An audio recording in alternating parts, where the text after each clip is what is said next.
Welcome to Cybermania, Cyber Talks with the brightest minds in cybersecurity.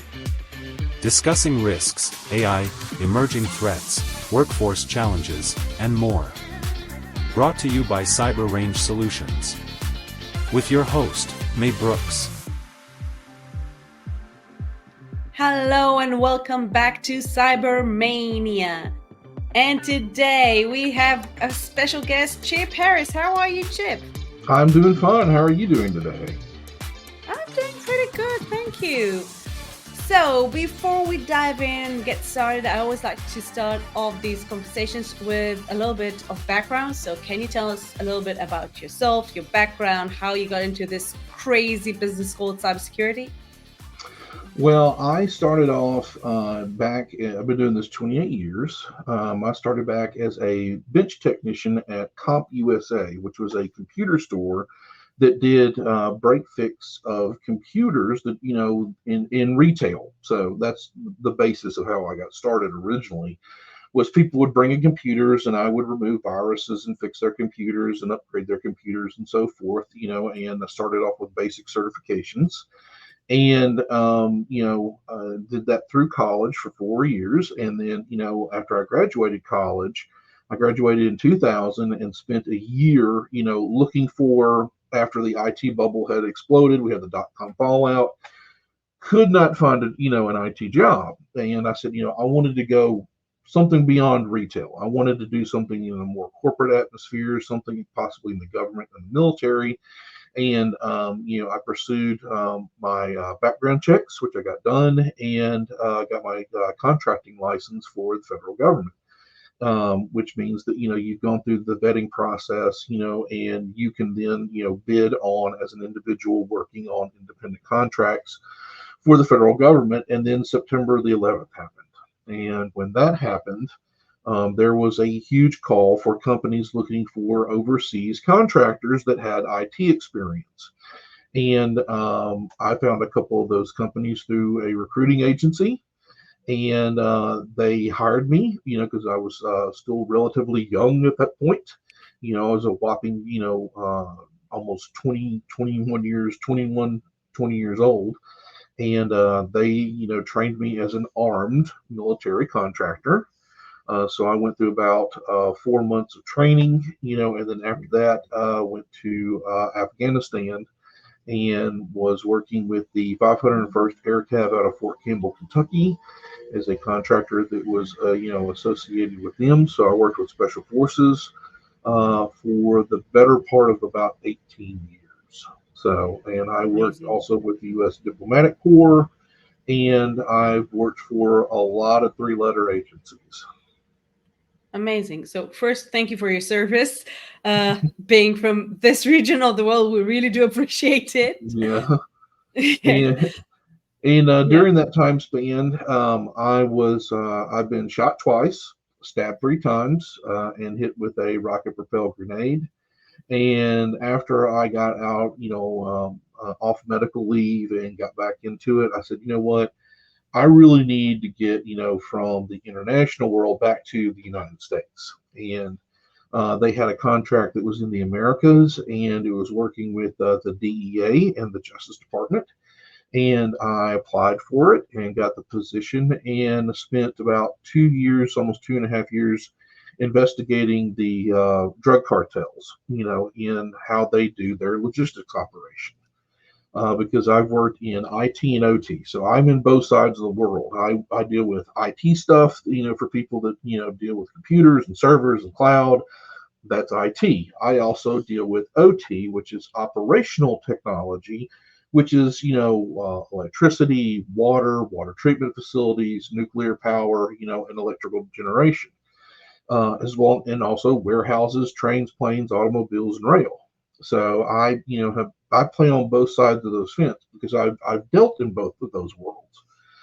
So after investigating and doing all the stuff for them, I decided, what, I can come home and build my own little server room with some of the money I've saved up and do all this remote. And this was pre-pandemic, which was relatively hard to do. And, I preached that, this like, look, companies, you need to have 25% of your workforce remote because you're in this geological area and you've locked yourself in. And guess what? There's a bigger picture out there of more people that you could bring in and recruit to do some of these higher end, or jobs that you need done within your company. Oh, no, we don't like remote because people are too blah, blah, We blah. don't know what they'll do. We don't know how to Yeah, measure it, which is yeah, today it seems wacky.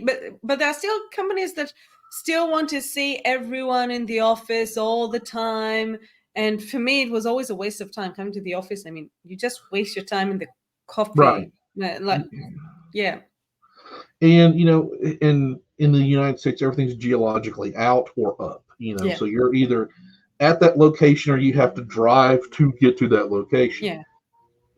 Not for me. I just walk from my bedroom into here and I'm at work. I mean, I live at work, so I mean it's a lot better for me because I'm handicapped. Yeah. And a lot of companies don't want to hire handicapped people or remote people, so it was very, very hard. But then the pandemic hit, and I was actually working for the NIH and the CDC, and they said that's great, stay where you're at.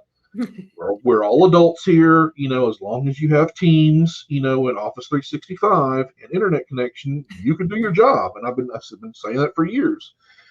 So to make a long story short, I finished up that contract last year, and now I'm working for another contracting company, which immediately hired me, and I've been working remote, ever since roughly about 2015, 2018. Was when I decided to come back to the United States and finish up my international work, and then just work, here.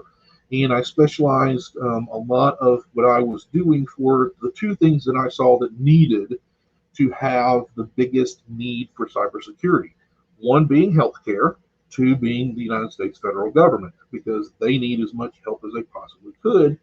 And since I already knew how those systems and how those jobs worked, that was kind of how I kind of managed my career towards that. And I still wanted to do OT and IT, and I work a lot with the companies, that deal with that, either as a small short-term contracts or long-term contracts. But mostly they want me for long-term. So I run a team, and I'm on a team of about 15 people, and I've got a team of 5 that's under me, because I am a certified ethical hacker, pen tester, forensic investigator, and auditor. I've been a virtual CISO. I've had tons of different job titles, over the years. But normally when I show up at your office, it's not a warm reception, because that means normally something has gone really wrong and I have to fix it. So. Yeah, I get that. Well, before we move on, I have to address the elephant in the room. And the elephant in the room is why you're wearing a mask. So for those of you listening to us and not watching this on YouTube or other channels, Chip is currently wearing a black mask. I have no idea what Chip looks like. I don't think anyone really knows what you look like. Well, I'm kind of the Banksy of, cybersecurity. I kind of have to protect my identity.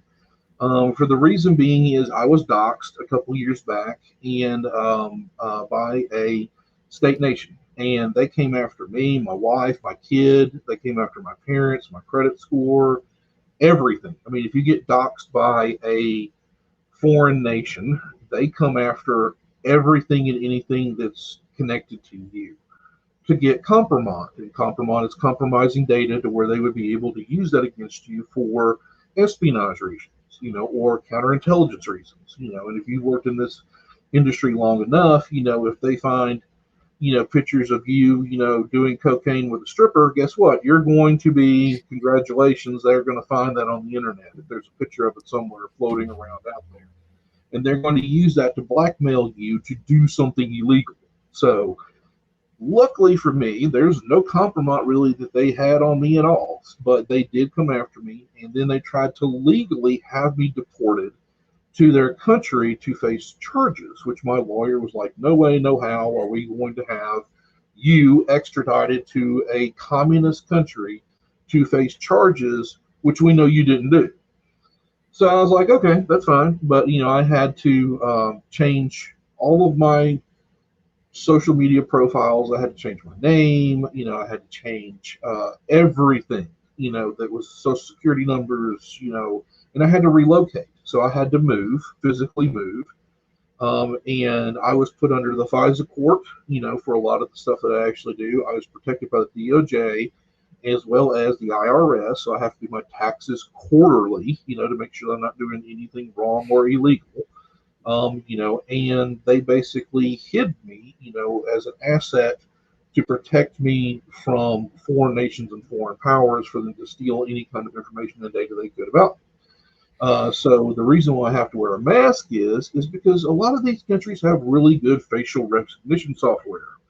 So that's Yeah. one reason why I protect my identity. The other reason is that I don't want people to know what it is that I look like from the older pictures that are out there on the internet. I don't look any way the same than I used to back then, because those pictures are over 20 to 30 years old now. Yeah. So I don't even look. I wish I did look that young again, but I don't.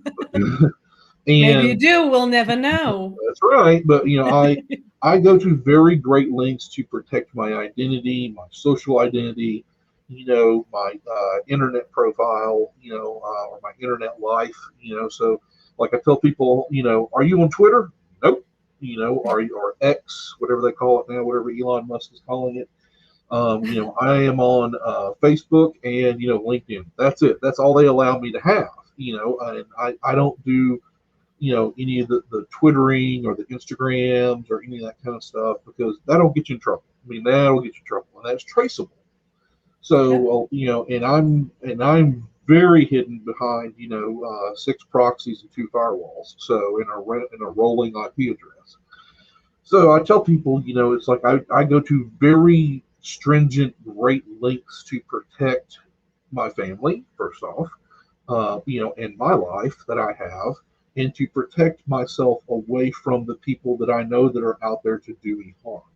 So that is the reason why I wear a mask anytime that I do any kind of social media, any kind of interviews or anything like that, or so forth, because I don't want people to know what it is that I look like, or, for people to take pictures of me and say, oh, I saw him at this convention. Well, that means the bad guys are going to come to that convention and try to find me, or try to find me in that general area. So I go to extreme lengths to make sure that people don't know what it is that I physically look like. Well, I don't think it's paranoia when people are out to get you. Yeah, when people want Yeah. you dead, and they want to see you, kidnapped and brought to their country to face charges for something that you might or might have not done, which I wouldn't even talk about on, on a podcast or anything. Anyway, because, as I tell people when I do these kind of shows, like, you're not going to get any top secret information, Area 51, kind of information out of me, because first off, if I did know, I wouldn't tell you. If I didn't know, I still wouldn't tell you. So there you go. But you can make it up. And that will sound really good. Yeah. Yeah, I totally get it. Because you delve into the different things that you've done, and you also mentioned that when you get involved, people are in some serious, like, you're not the person anyone wants to see. No offense. Again. As I tell people, if I show up at your cubicle, or if I show up, at your desk, you've done something to put me there. It's because of your actions, not by mine. Because normally when I come in, it is a very bad day, because there's not a real big applause that happens when someone at a senior level IT security level comes into your office and says, we had a breach, or something has happened, or someone has stole something, or someone has committed a crime. So, it's not like rejoicing, when I show up. It's like the Grim Reaper just showed up in here, because normally there's going to be handcuffs, HR involved, and senior management. So that's exactly what I wanted to delve into. When you get to an incident response, to respond to any sort of incident, what's like the most, if you can share, something like innovative, something that is throughout your career, like something interesting that you've seen happen? Because I did see a lot of things happening in the last couple of years. I'd love it if you could share from your perspective. Well, I mean, When it leads down to incident response, the first thing that you have to look at is evidence. Okay, who did what, when, where, and how did they do it? That's the number one thing. And how did it come about? What's the situational awareness? As I tell people, the situation that happened. So, for example, I was working with a healthcare company, and there was a doctor that literally was 2 cubicles ahead of me. And we found out that he was stealing intellectual property and data and selling that to China based around cancer research. So he was taking under the table money, because I was on the network just by happenstance, doing my normal checks like I normally do. And I saw 40 gigs of data leave the company and go somewhere else. So, me being me, I brought my boss in. I said, look, 40 gigs of data from this Sure. server that relates to, children's research of cancer just left and went to Myanmar and then to Burma and then went to, here, here, here, and here. So I traced, everything back, and then we found the IP, which then led to the doctor. And then we had to internally investigate without him knowing for about 4 months, which I was working with the Justice Department, the U.S. Marshal Service. I was working with our local, state agencies, as well as the hospital that he was connected to, without him knowing, surveil, to do counterintelligence and counter surveillance against him, which I'm really good at, to figure out exactly what it is that he was doing. And then we found out that money was going into a Bitcoin wallet that was then being washed, that was then turned into physical money. And, I had to arrest after about 4 months, with, and build basically a case against this doctor that was getting in between $40,000 to $60,000 a month, of just basically straight cash after it was washed, of monies that was being handed to him by a foreign government.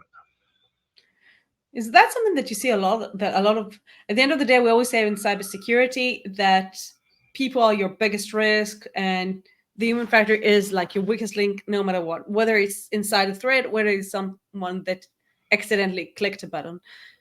How many incidents like this have you encountered in your career? A lot, tons. Just look at the ones that are in the news. I mean, look at MGM and Caesars Casino.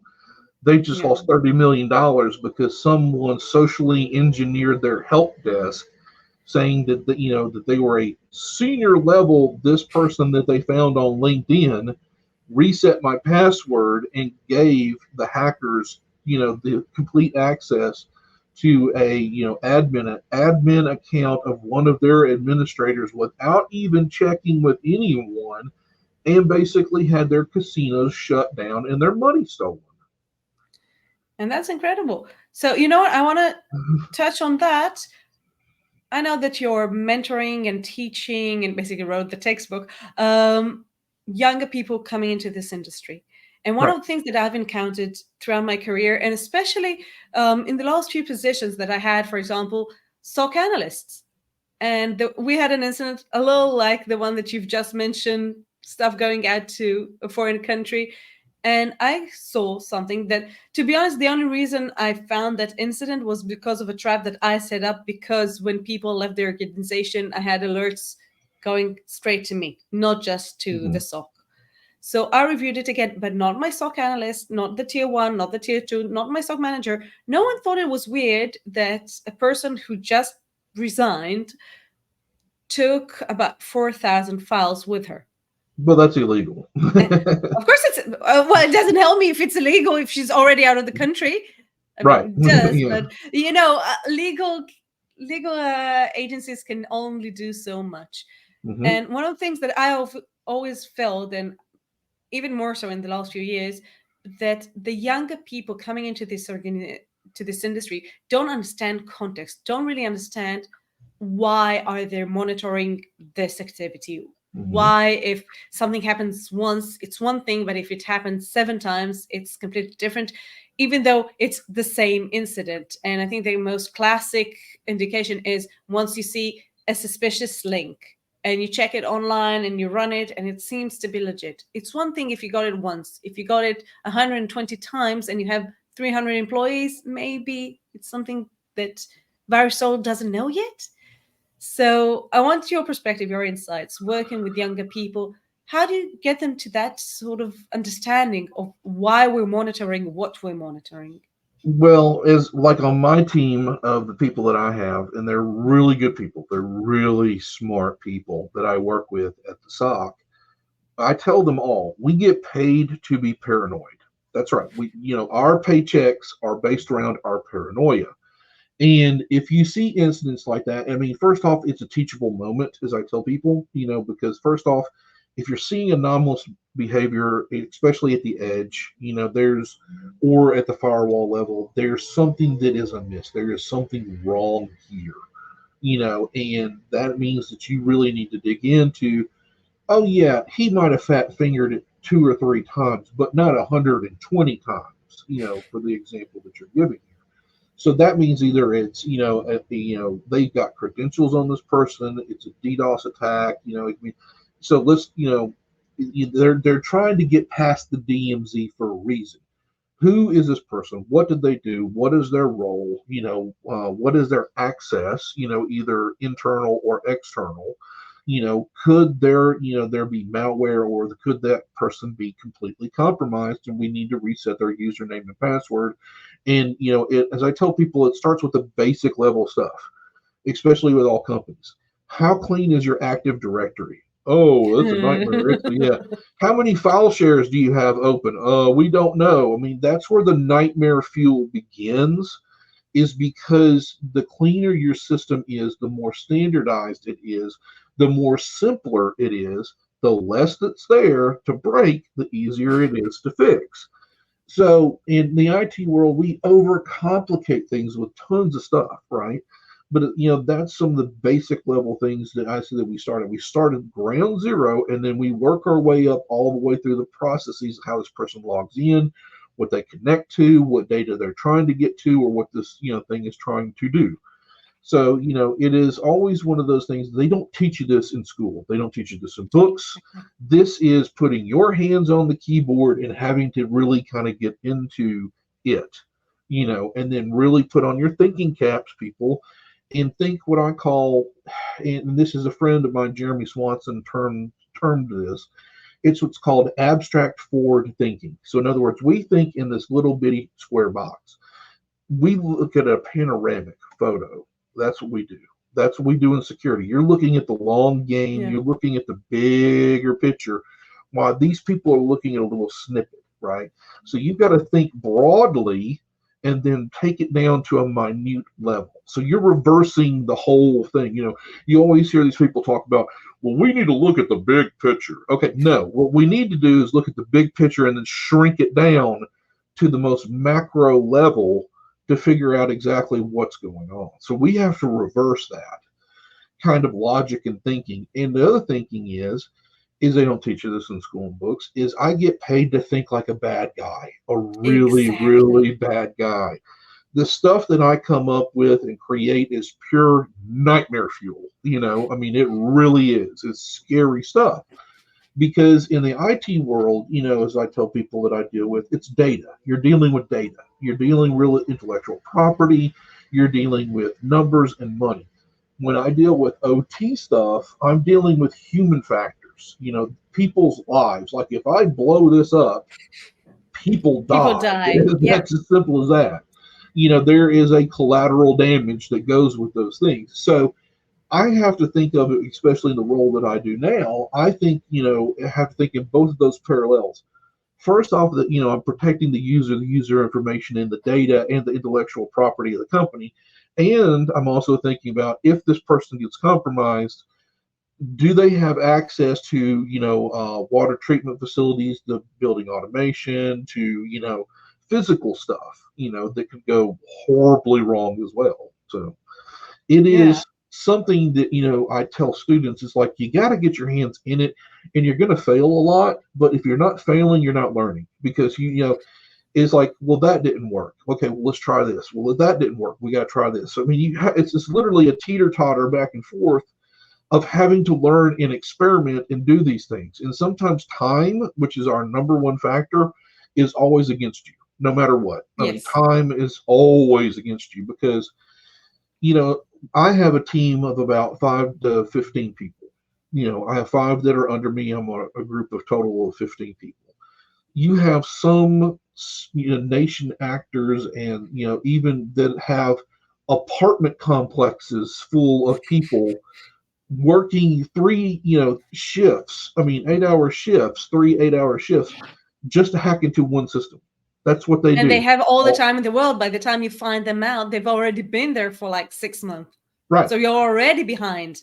right. So it's time is never on your side, and it's just a matter of time before they find out that and then how much they can steal very quickly, and then sever the connection. So, I mean, it's one of those things. It's triage in a way, and it's also being, the person that's wounded, and you're also the surgeon that's trying to heal yourself. So it's a very odd mix, and I tell people, this job's not for everybody. You might be, and especially when I've taught students before, in the past, and when I was working as an adjunct professor, I told people, I was like, cybersecurity is not for you, but you're a really good DevOps person. You know a lot more about code, and then have to help people kind of manage their career, because you just can't go get about 3 or 4 certifications within 90 days and just walk into this job thinking you're going to get a six figure salary,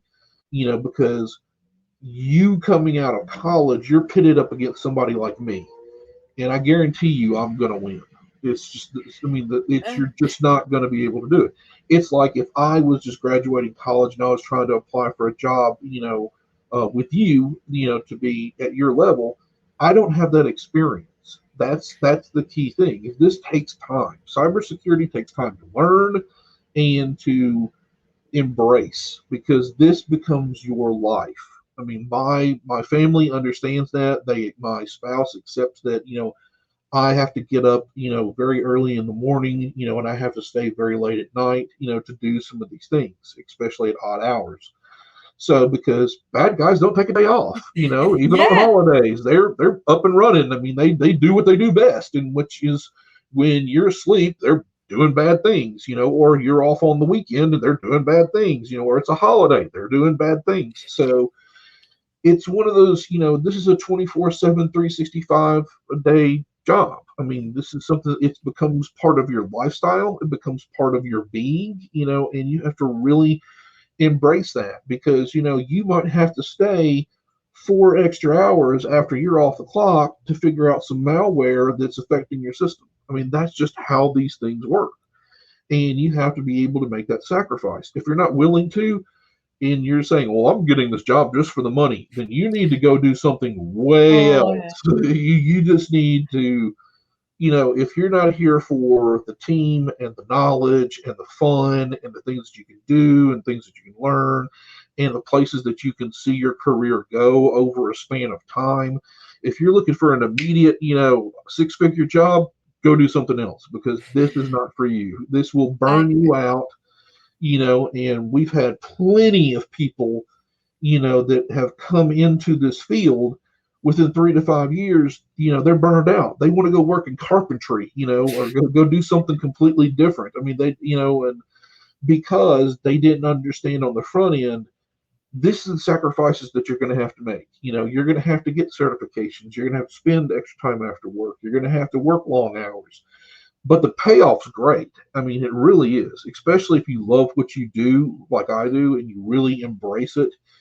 And, as I tell people, this is part of my lifestyle. I've been doing this 20 something plus years.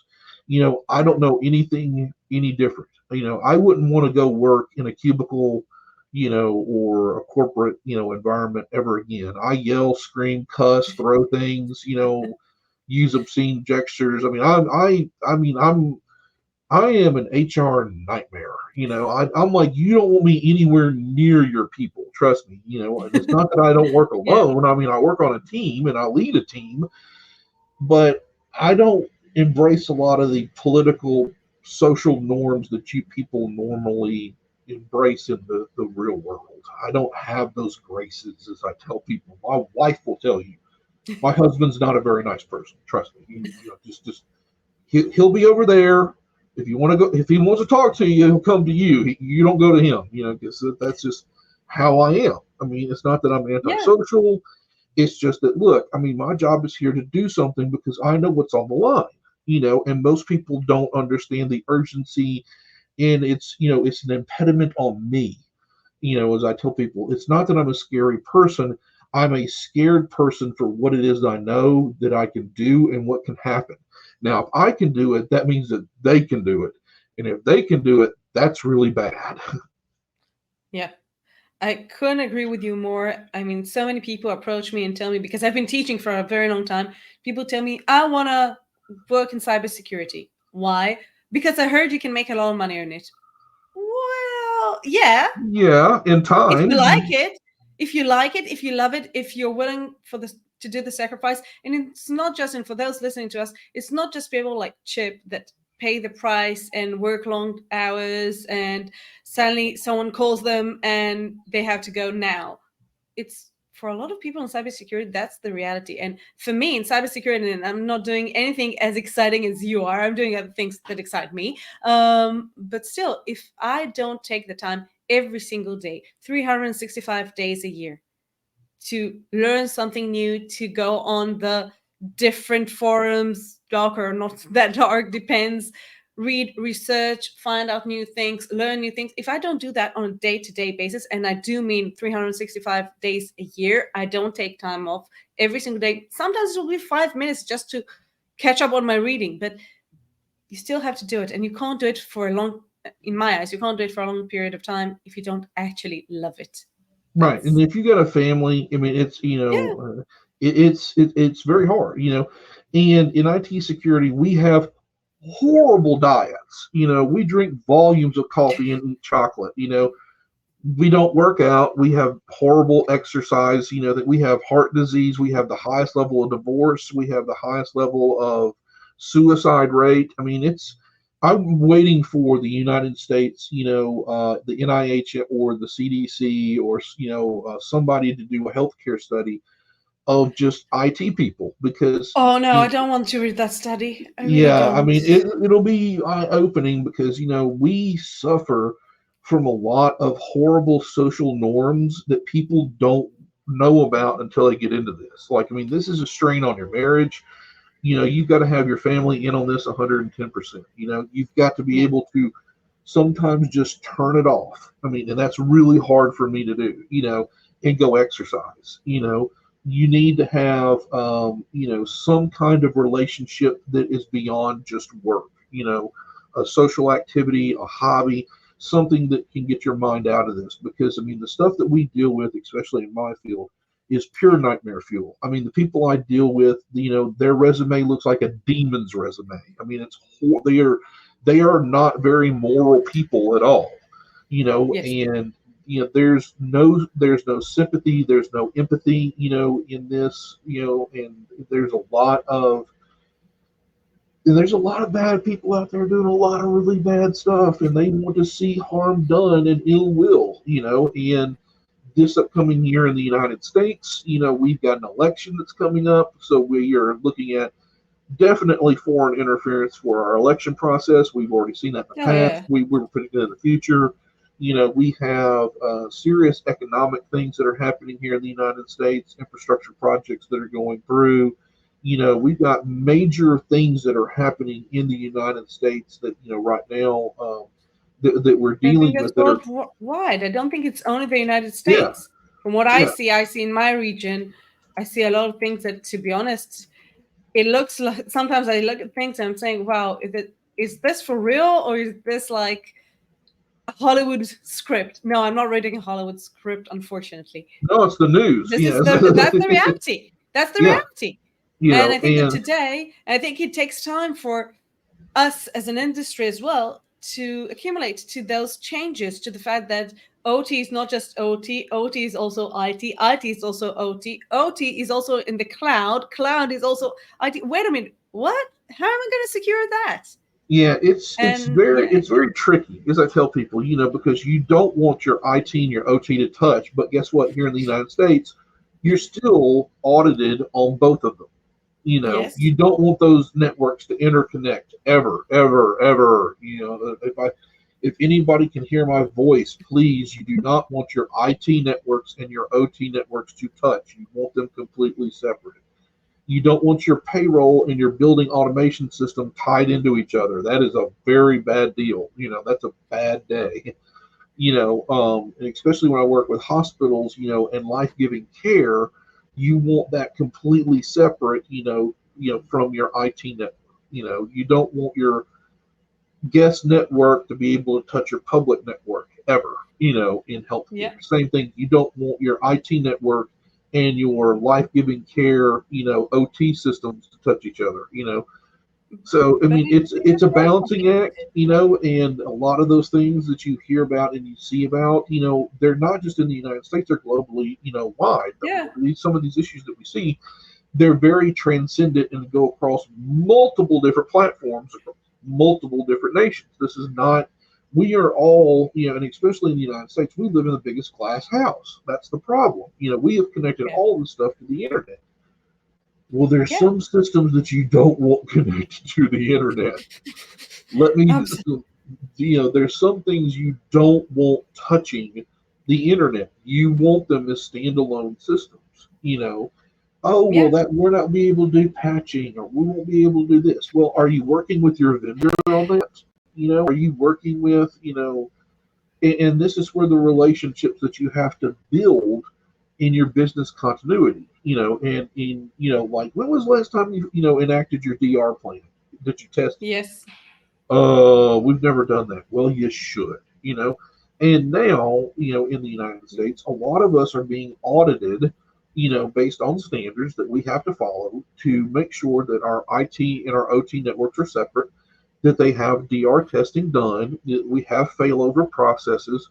We've done a tabletop and kind of run through that playbook, to see, if these things do happen, how do we, I mean, what do we lose? What do we gain? And then we measure that. We need those metrics like, oh, it took IT, 3 days to respond to something that happened over here, but the OT guys figured it out and they fixed the IT and the OT and worked with the vendor to get it done. Where did we Yeah. drop the ball? And a lot of this boils down to communication. How well we communicate inside, our networks and our teams. So, don't, and we have become so siloed in our industries. Yes. We need to really kind of say, okay, it's not just a networking issue. If the SOC saw it and the NOC saw it, right, that's going to affect networking. So the SOC and the NOC need to talk to the server people. They need to talk to, the networking people, and not just put in a ServiceNow ticket and shove it over to them. Did you follow up on any of that? No. Well, then guess what? You didn't really solve the problem. You just shoved it over to another team and said that's a networking issue. That's their problem. Not really. Absolutely. It's everybody's problem because it affects the entire environment of the ecosystem of the business.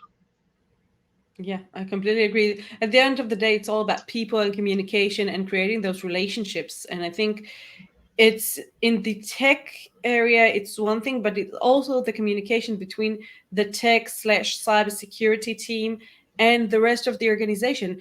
I saw a lot of organization where I talked to the CISO and asked him, what does your organization does? So maybe they could give me like a headline, but what are the business objectives? No idea. What are your goals? No idea. What areas in the world do you work in? Sometimes they'll know, sometimes they don't. And if they don't understand what the business does, they don't understand what they have to protect and why they have to protect it. Because maybe it's easier in, I don't know, in a hospital, but not really, because I've worked in the healthcare industry and it's not easier. You don't always understand what it is you're protecting, and you can't protect anything if you don't understand what it is that you need to protect and what is your threat landscape. It all comes down to that, in at least starting out from that. Before finishing off, I just want to ask you, because you did tap on that a little bit before. You have experience spreading all over the world. You've like been to so many continents, so many countries. And I want to ask you, because that's a personal interest of mine, being in a very global atmosphere right now. The UAE has 90% expats. So, how does culture, regional differences affect cybersecurity strategies in organizations from your experience? Oh God, that's a very good question, and it goes back to a very simple answer. The answer is, what is it that we're trying to do here? Okay, and that's the hardest thing to say. Are we here to make money? Are we here to, are we profit driven 100%? Are we humanitarian based? So what's your mission statement? That's the first thing I say, and that's different than the business mission statement. That's your IT mission statement. That's your OT mission statement. Your IT, can say, oh, well, we want 99.99% uptime. Awesome. That's completely achievable. Okay. In IT, you say, well, we want to be able to give the best safe computing environment possible. Okay, give me the bullet points. Give me five. And they can't do it. How are you doing that? In OT, it's a lot harder because, a lot of that is, well, we have to provide services to our regional, area for water, power, light, sewer, whatnot. A lot of that is taxpayer driven. A lot of that is, it's not private industry driven. A lot of that's driven by the state. A lot of that's driven by, the country that you live in. How are you providing those things? Where are your downfalls and your pitfalls, and how are you going to be able to produce energy, water, water treatment, nuclear power, and give that to your people? And how are you protecting and ensuring that? So it's a very hard question that you ask, but it's a very simple answer. And that's based around your business and your business model for what it is of the ethics that you're trying to drive based around the profitivity that you're going to try to make. Okay. Because, in IT, a lot of things are data driven, and commodities driven. In OT, it's about services. It's 100% about services. And if the power goes off, let's say for about 3 or 4 days, people get really feral quick. I mean, they need to have power, water, electricity. I mean, they got to have. So it's, and there's a lot of phone calls and a switchboard that will light up very quickly about, those things going down, and it's like, what are we doing? And we see this a lot with natural disasters. What's the first thing that they want to do? Turn the power back on, because guess what? You got to have power. You can go find water, but you got to have power. Heating and cooling is a necessity. Electricity is a necessity. So, you have to look at the balancing act of that, of what you're trying to do, based around the industry that you're trying to service. Because I provide a service for my customers. As I teach students, time versus revenue is an expense that equals money. My time has a certain dollar value that is an expense to you, the taxpayer, or whoever's paying me, that equals, guess what? Some kind of revenue driven or profit at the end of the day. Very simple formula. Time versus revenue expense equals money. Somebody's got to, it's a green paper problem. I say this a lot on a lot of podcasts. A lot of these things can be solved by green paper. But guess what? Yeah. We have to be paid for what we're worth to be able to provide those services. If not, then you're in the wrong industry. Yeah, absolutely. Wow, Chip, this has been incredible. And before finishing off, I always love to finish each episode with a few sort of bonus personal quiz questions. Just very short, whatever comes to your head, and let's dive in. So, you've had multiple tours of duty. You've done so many high stress positions, and you touched upon that. And you said that you always try to get out and unwind. So, what's your secret to unwinding and trying to maintain some sort of balance? Well, typically, most people don't realize this. I love playing board games and tabletop miniature battle games, and I paint and airbrush. Most people don't know that about me, is that I like to paint, 1/72nd and 1/35th scale miniatures. So, I play battle games, because it's logic, it's a little bit of algebra, it's a little bit of math, it's kind of like chess in a way. It all started off, with people. You started off with the battle games like Little Wars, and play Warhammer 40K, and BattleTech, and all these, and board games. There's Settlers of Catan. There's tons of board games and stuff. In my family, we're a gamer family. We love playing board games. We love doing crafts. Especially with my kids, we love being able to do coloring, and we love doing puzzles, and we love doing Sudoku books and stuff like that. Plus, we love working out, in my shop. So we do a lot of family projects together. And also Oh, for that's me, wonderful. I also paint my miniatures and my terrain that goes with that, and I also airbrush. So my neighbor, I've done his Harley gas tank. I've airbrushed it. I've done his fenders, as well. I've done his Mhm. helmet, so I do airbrushing, on the side. I've done T-shirts, for free for a lot of, nonprofit agencies. I'll take my compressor out there and do T-shirts, for their nonprofit Wow. agency, and do little unicorns for them for the girls, and do little Superman, and Batman symbols, on T-shirts, for them and whatnot, and that's something that me and my wife do, for charity work. So, as I try to do that as much as I possibly can when I'm not in this room doing what I do best, which is be a bad guy. So, I try to, have that time is set just for our hobbies, and then our time set away for family time. And a lot of that is very structured. We try to structure our days, and it's very regimented. Because I am handicapped. I have been shot twice, stabbed 3 times, hit with an IED. I am permanently disabled in my left leg, so I walk with a cane and a limp. I've had facial damage, and I've lost all my hearing in my ear here, as well as I have multiple, facial reconstructive surgeries that have been done to my face. So, as my wife says, I have a voice for radio, but not a face for television. So, I walk with a sight cane. So, as I tell people, if you are physically handicapped, there is ways of you to get into this industry still. And I'm a very big advocate for the disabled, for the deaf and for the blind, because I started off as a healthy 21-year-old, and unfortunately I ended up like this, but it didn't end my career, and I went through some very deep depression, about that, because it's like, wow, I am definitely, been rode hard and hung up wet. I mean, I am not, a sexy looking man by any means whatsoever. If I take a past, but my wife loves me, my family loves me. I've got a good community around me and everything, and I've got to pick myself up. And I really want to, make sure that I, wanted to stay in this industry. I wasn't going to be able to do the physical demands, of what I was doing in the past. But now, Yeah. since we've had a pandemic, and a lot of people work remote, I've been working remote since 2015, where it was a little bit harder, to get into the field to work remote. But now it's kind of expected, and a lot of companies are have embraced it, since the pandemic.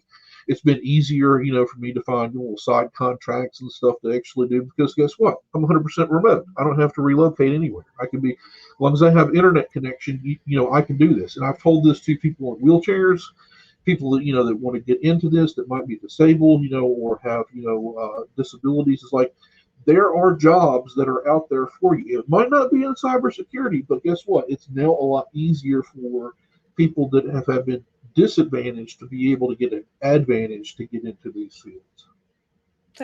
That's so inspiring to hear. And it's so important to try and keep that balance. This is really, I hope that people are listening. And in the UAE, they call it people of determination. And I think overcoming disability does show a lot of character. And I think that this industry does need more people. We know that there's a huge workforce gap. Oh my God, And it's so yeah, it's so I in think, OT. for example, yeah, In people listening to me, absolutely. People listening to this podcast, listen to Chip's story. Honestly, it's incredible. And he's in not the only one, by OT the way. in OT it's worse. In Yeah, IT we that's have true. a huge demand huge demand for SOC analysts. I mean, people that really want to cut their teeth and build their way into a great career. I mean, that's awesome. I'm all for it. Yeah. In OT, it's worse. We have a shortage just here in the United States where we're in the hundreds of people that do what I do. I mean, and we need quadruple the amount, of Yes. that. And I mean, you might end up working for a state or federal agency, which is great. Their pay is very set, and whatnot. You might work for a private power company, or whatnot. But I mean, in the OT world, our cybersecurity demand right now is unreal, and they will pay tons of money for people to get into OT. Now, you have to do, Yeah. like, as I tell people, it's a very blue collar job that has white collar pay, you know.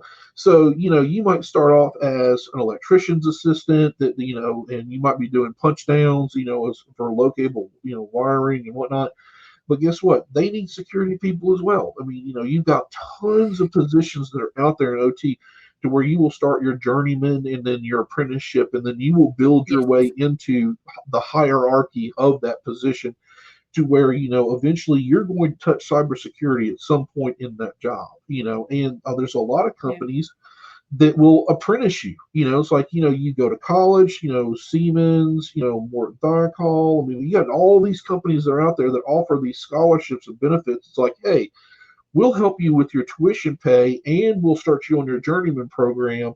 So they're paying for your college, they're paying for your journeyman program. You're learning, the IT and the OT and all the stuff that goes behind it and whatnot, and then when Yeah. you graduate, you've got a job, I mean, that's paying relatively well, So I it's mean, just a matter of opening your eyes and not thinking like, don't look at a very structured way in. There are loads of ways to get in to right. this industry. And Yeah. as I tell students, it's like go find somebody that's in the OT profession, Yeah. and ask them what they're doing. Go on LinkedIn, Indeed, I mean, and look at the resume, of someone, or look for what the needs are for somebody in OT cybersecurity. And that's going to tell you what you need to know. Like you're going to need a little bit of electrical engineering. You need to know a little bit about, planning and development. You're going to need to know a little bit. All of these things kind of come into play. A little bit of coding. You're going to have to know a little bit of PLCs and a little bit of SCADA systems. But you're going to Yeah. have to know cybersecurity and some of the tools that go with it. So figure out what those things are, of what that need is that you see on that job request, and go pursue that avenue. And, every 6 months, just kind of go back out there again, troll the net and say, okay, what's changed within 6 months? Okay, well, this OT job description really hasn't changed, because guess what? They haven't really changed in 30 years. So, guess what? You need to learn those basic things and then build, cybersecurity profile of what you're learning in IT and apply that into IT and OT. And guess Yeah. what? You will be a rock star. Because, I mean, as I tell that to students, is because if you go out there and you say, okay, what does my local power company in cybersecurity doing, and approach them like, hi there, I'm a student. I want to learn about what you're doing in your OT cybersecurity, blah, blah, blah. And if they say they're not doing anything, you walk away, because guess what? They should be doing something with OT Yeah. cybersecurity. Yeah. And you really need to look for it is a little bit hard. You got to put a little bit of effort into it. You got to do some key clicking, but get out there and really find out what it is that's happening in the OT world with cybersecurity. You've got companies like Waterfall, Dracos. I mean, there's tons of avenues out there Yeah. that didn't exist when I started doing this 20 years ago. So, really go out there and invest your time and your effort to find out what it is that's happening out there within those sectors, and then really start looking, say, like, hey, do you have an apprenticeship program? Do you have a student, work release program where, I work for you and I learn these things. I'm going to college and I got a job as soon as I graduate. Yeah. And That's sometimes they awesome. won't even have those programs, but when they have someone that they recognize that has that potential, they might start this program, even especially for that person. I've seen that happen. I've Yep. done it myself. I've been mentoring people for many years, and some of them only because they approached me and they were nice and they asked me good questions. I said, wait a minute, this person, I think they have potential. I think that they can grow in this industry. And so most of us are sort of nice people. I mean, we're not nice people, we're evil people, but we're nice people to Mhm. other people, especially people aspiring to come into this field. And before we sum this up, I have two more questions I want to ask you.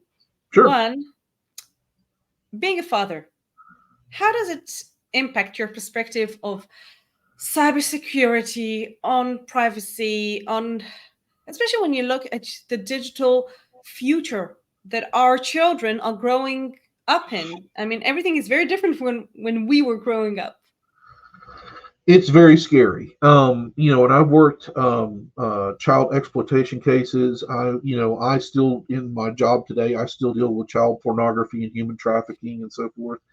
And the internet is, still a very wild, wild place. It's still a very scary thing, and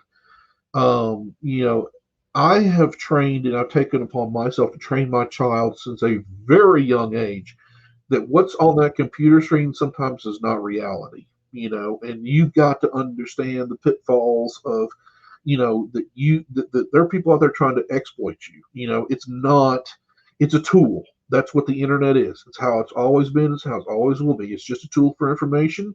It's a tool for propaganda. It's a tool for bad guys. It's a tool for good guys. It's a tool for business. Okay. So you got to understand what it is that, what is the role and responsibility of you protecting yourself when you're out there, because guess what? The people on that other side of the screen don't care. They don't. So, it is educational to, especially for my child, and my, same thing with cell phones. I mean, they're just as dangerous as a computer, and Yeah, as I tell them, it's no different than a loaded gun. I mean, you're dealing with something that can hurt and harm somebody by what you say, what you see, what you hear. So, take it at face value, and then you need to be able to disseminate that information for yourself. And I have spent a lot of time working with, my child and so forth. It's like there's people out there that want to exploit you, that yeah, want, have lewd pictures of you so they can use that for nefarious reasons, if you do give them that information. But here's the fun part. You control the content that comes out of this mouse. You have the ability to change that. It's your choice. yeah. And that's the one thing that I can't stop is free will. You have the free will to do whatever it is that you see that you want to do for either good or bad on this machine. There you go. Absolutely. Absolutely. Though today, one of the things that scare me, and I deal a lot with teaching and volunteering, and I have a very large Facebook community with over 20,000 people around staying safe online. And one of the things that I've been researching for a while now is the use of generative AI and creating new data that no one has created. And today, it is so easy to create nude pictures. Just take someone's face, put it Yeah. on a nude picture, and that person will say, I look good, or I look bad. Depends which picture it shows. But it's almost impossible to detect whether it's true or false. And I think that's also something that, as an industry, we'll have to invest in teaching that and explaining that so people don't get hurt by deep fake data that is out there. So that Well, just, as I yeah, tell, anybody in my family, once you put it on the internet, it's there forever. It doesn't forever. wash off. It's, Absolutely. I mean, we have websites that are dedicated that can go back in time and look Mm, something up on the internet. I mean, yeah. and you control the context and the content of what Yeah. it is that you put out. Okay. And I yell and scream, and I'm kind of an alarmist in a way, on LinkedIn, and I yell, scream, and cuss, hoot, and holler for a reason. It's not normally because I like to do it. It's because I'm telling you the truth. And that's the one thing people don't want to look at is a different Yeah. side of opinion, because that's just how we are by nature, and we're very Yeah. skeptical. I'm very cynical. I, have almost serial killer, as my wife says, intent sometimes, because I lack sympathy, empathy, and apathy for a lot of people that have the free will and choice to do things on the internet as they seem or deem that they want to do. So, with that being said, it's ethics and morality, which a lot of people, and especially in our industry, don't have. True. Last but not least, if you can go back in time and give a young chip one piece of advice just starting out in your career, what would that advice be? Invest in Google and invest in Apple. It would be. it would be monetary. I'd be like, look, go back and buy these stocks and bonds, before, they all blow up. I mean, no, I'm just kidding. If I could go back in time, I would say that this is not going to be an easy journey for you. It's not. I mean, I grew up in a very poor, rural area, and I had two choices in life: funeral business, farming. My parents grew up and my grandparents grew up on a farm, and we were the co-owners in a funeral home. So my first job that I ever had at 11 years old was mowing, grass and weed eating in a cemetery, in the summer, which is hot, and I didn't like working with animals. I didn't like working with cows and horses and, goats and whatnot. And I was just kind of like, this is not for me. And I mean, that's the two choices I had in my area was I could be a poor farmer, or I could work in the funeral business. Take your pick. That's what you got automatically. And I chose a whole different road, which was in 8th grade, in our middle school preparatorial, school that we had a computer. We had a computer, a single computer. And I got my hands on it and I was like, this is the future. This is what I want to do. I don't know what this thing is and what it can do, but I want to be a part of it, and that's what sparked my interest. And I said, this is my outlet, because I have no future here. I mean, if I want to, do what I want to do in life, I've got to embrace this machine, which was magical. And, it was connected to the internet, which was a dial-up modem at the time, I mean, it was, we were back in the Stone Age, and, the stuff that we have now and what even we're doing now was the future. I mean, it was science fiction, doing what we're doing right now. I mean, especially with the technology that's even sitting behind me. I mean, it was, we couldn't fathom it would go this far. We didn't even know it was even possible to do this. But I knew when I was, in middle school, this machine is doing something that I want to do, and that's what sparked my. I signed up for every computer class I could get my hands on. Data science classes, database engineering, typing classes, just so that I could get my hands on one, and then eventually my parents, bought me one in college, which started me down the road to where I am now, and I mean, and then, and I said, oh, there's a computer store I can go work at to fix these things. I've never fixed a computer before, but they trained me how to, they showed me the ropes, and I had to go get my A+ certification. So I knew what was inside of this thing to get it to work. And then I learned about operating systems, and then when I started taking those classes in college, that just blew my mind. I was like, that's crazy. And then, we started getting into security classes, which was a new thing because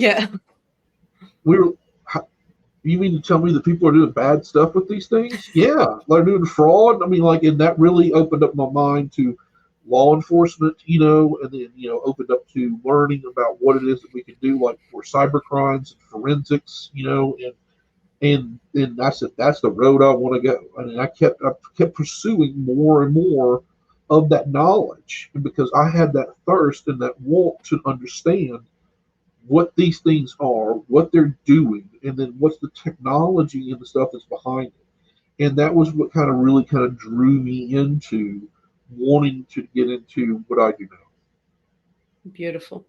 Beautiful.